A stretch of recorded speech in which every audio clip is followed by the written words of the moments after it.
আসসালামু আলাইকুম প্রিয় দর্শক, মাস 6 থেকে 7 আগে এই মানচিত্র চ্যানেলেই একটি কন্টেন্ট করেছিলাম, যার শিরোনাম দিয়েছিলাম প্রতারণার বিপ্লব। যদিও বিপ্লব শব্দটা আমি ইনভার্টেড কমার মধ্যে ইউজ করেছিলাম, তার কারণ 24-এর এই আন্দোলনকে কোনোভাবেই বিপ্লবের সঙ্গে তুলনা করা যায় না, করার কোনো প্রশ্নই ওঠে না। তো কেন এই আন্দোলন প্রতারণামূলক ছিল, বা এই আন্দোলনে আহত নিহতদের সঙ্গে প্রতারণা করা হচ্ছে, সেই কথাগুলো যখন বলা হলো তখন অনেকেই যারা আমার শুভাকাঙ্ক্ষী তারা মনে করে দেওয়ার চেষ্টা করলেন, সতর্ক করে দিলেন যে এই মবের সময় এসে এই ধরনের বক্তব্য দেওয়া বা শিরোনাম করা একেবারেই ঠিক হয়নি। আবার যারা ক্ষিপ্ত হলেন তারা ফ্যাসিবাদের দোষর হিসেবে আখ্যা দেওয়ার চেষ্টা করলেন, নানান ধরনের হুমকি দিলেন। যদিও এই ধরনের ট্যাগ লাগিয়ে দেওয়া নতুন কিছু নয়, এর আগে পরে অসংখ্যবার এই ধরনের ট্যাগ লাগিয়ে দেওয়া হয়েছে, যেমনটা আওয়ামী লীগের সময় বিএনপি জামাতের দালাল বানিয়ে ফেলা হয়েছিল আমাকে। যাই হোক, এই কথাগুলো এ কারণে বলছি যে এটা যে স্রেফ প্রতারণার বিপ্লবে পরিণত হয়েছে সেই কথাগুলো খুব সহজভাবে আরো কঠিন শব্দে জানান দিয়েছেন বৈষম্য বিরোধী ছাত্র আন্দোলনের সাবেক মুখপাত্র, আন্দোলনের সামনের সারির নেত্রী উমামা ফাতেমা। তিনি স্পষ্ট ভাষায় বলেছেন যে এই যে সংস্কার, জুলাই শহীদ, আহত, এগুলো স্রেফ মুখের বুলি, এবং এই অভ্যুত্থানকে তিনি বাজার দরের কেনাবেচার সঙ্গে তুলনা করেছেন। এখন কি বলবেন? অনেকে বলবেন তিনি পদ বদলে পাননি, তিনি সামনের সারিতে স্থান করে নিতে পারেননি এনসিপিতে বা জাতীয় নাগরিক পার্টিতে, এই কারণে তিনি এই কথাগুলো বলছেন। বলার কোনো অবকাশ নেই যারা এইগুলো বলতে চান। তার কারণ উমামা ফাতেমা শুরু থেকেই বৈষম্যবিরোধী ছাত্র আন্দোলনের ব্যানার থেকে কোনো ধরনের রাজনৈতিক দল গঠনের বিরোধিতা করেছেন। শুরু থেকেই বিভিন্ন গণমাধ্যমের সাক্ষাৎকারে তিনি স্পষ্ট করে বলেছেন। এবং উমামা ফাতেমার সঙ্গে যখন আমি একাধিকবার কথা বলেছি, 1-to-1 সরাসরি কথা বলেছি, আমি তখনই বুঝতে পেরেছি উমামা ফাতেমার এই সংগঠনে থাকার বা টিকে থাকার কোনো ধরনের সম্ভাবনা নেই। তাকে এখান থেকে সরে আসতেই হবে।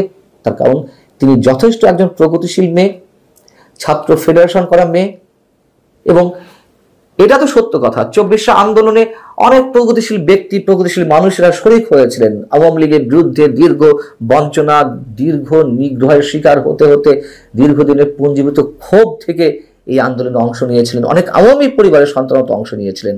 তো উমামা ফাতেমা তো অংশ নেবেনই, খুব স্বাভাবিক। এবং কথা বলার সময় তিনি আমার কোনো প্রশ্নের উত্তর দিতে পারেননি, তাকে যথেষ্ট হতাশাগ্রস্ত মনে হয়েছে, কিন্তু কথা বলতে পারেননি। কেন? তখনও তিনি সেই সংগঠনের মধ্যে ছিলেন, তিনি কনফিউজড ছিলেন আসলে কি করবেন না করবেন। এবং পরে এসে বিস্ফোরণটি ঘটলো। এই বিস্ফোরণটি ঘটলো যখন বৈষম্যবিরোধী ছাত্র আন্দোলনের কমিটি গঠন হলো গত 2 দিন আগে। তারপর পরে তিনি ফেসবুকে পোস্ট দিয়ে এই ছাত্র আন্দোলনের ভিতরের পরিস্থিতি, ক্ষমতার দ্বন্দ্ব, সুবিধাবাদ এবং অনিয়মের বিভিন্ন দিক একেবারে খোলাসা করে দিয়েছেন। এনসিপির মুখোশ অনেকখানি খুলে ফেলেছেন।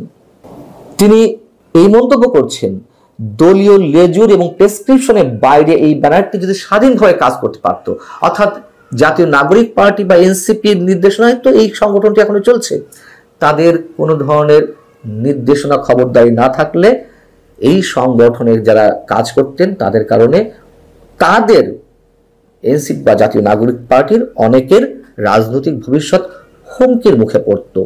এবং তিনি বলছেন যে তিনি এই সংগঠনের মুখপাত্র হওয়ার সত্ত্বেও ফেসবুকে তার বিরুদ্ধে নোংরা প্রচারণা চালানো হয়েছে।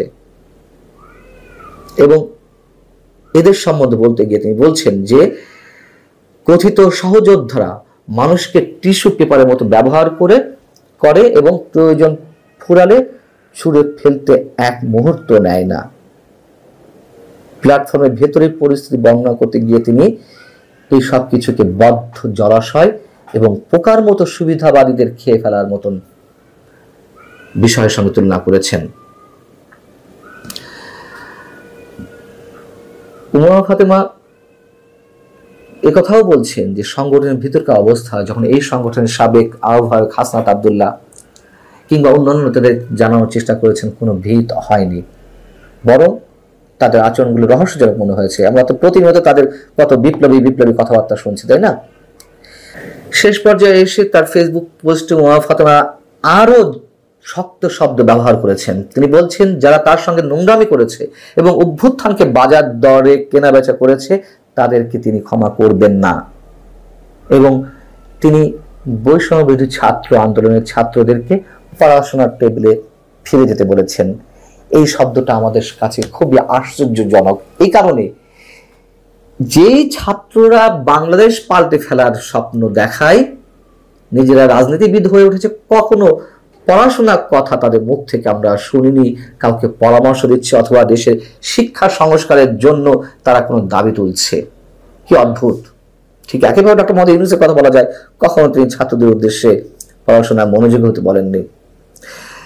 এবং এই বৈষম্য বিরোধী ছাত্র আন্দোলনের ব্যানার থেকে যেই দলটি গড়ে উঠেছে, জাতীয় নাগরিক পার্টি, তাদের অনেকে তো দাবি করেন যে তারা 200 থেকে 300 আসন পাবে, তারা ক্ষমতায় যাবে তার মানে।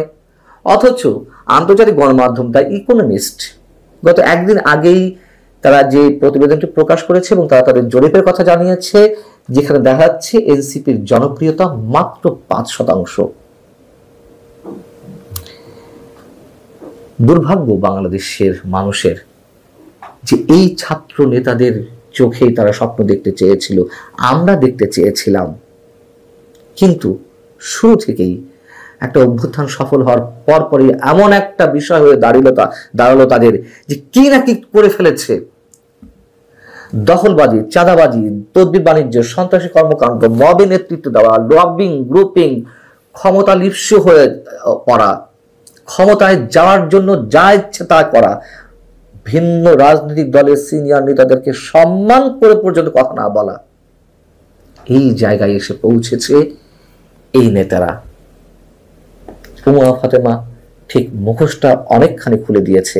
এতে আমরা খুব খুশি নই যে একের পর এক এদের এই চরিত্র, এই চেহারা দেখতে হচ্ছে। তার কারণ স্বপ্নভঙ্গ তো হয়েছে আমাদেরই। ভালো থাকুন সবাই, আল্লাহ হাফিজ।